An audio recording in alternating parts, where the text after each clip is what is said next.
जहां आपका होना या ना होना बराबर हो, वहां आपका ना होना ही बेहतर होता है। इसलिए उन लोगों को अपनी ज़िंदगी में बहुत ज़्यादा समय मत दो, उनकी ज़िंदगी में तुम्हारे समय की कोई वैल्यू नहीं है।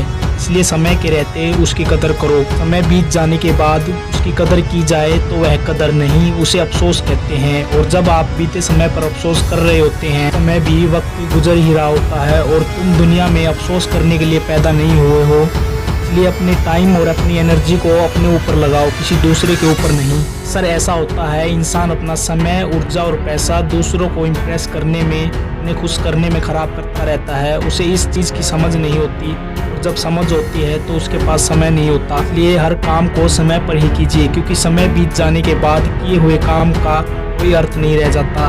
इसलिए अपने समय को बर्बाद करना बंद करो, और समय का सही उपयोग करके आप अपना समय को भी बदल सकते हैं। लेकिन अब जो हो गया सो हो गया, लेकिन अब अपने समय का सही इस्तेमाल करो। इंसान सब कुछ हासिल कर सकता है, लेकिन अपना गुजरा समय कभी हासिल नहीं कर सकता। बिना समय के आप कुछ नहीं कर सकते। बिना समय के पैसा भी आपके लिए बेकार है। आप एक टाइम से जितना चाहे पैसा बना सकते हैं, कमा सकते हैं, लेकिन पैसे से आप कभी टाइम को नहीं खरीद सकते। मैं पैसे से ज़्यादा कीमती और ज़रूरी है।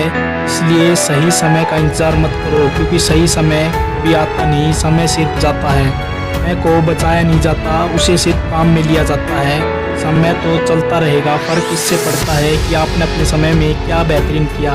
क्या तुम कल जैसे थे आज भी वैसे ही हो? हमें इसकी कीमत का पता होना चाहिए। जिससे पता है वही इसकी वैल्यू को समझते हैं, वही अपनी ज़िंदगी में कुछ बेहतर कर पाते हैं। और जब हम सफल होते हैं तो दुनिया हमें जान जाती है, और जब हम असफल होते हैं तो हम दुनिया को जान जाते हैं।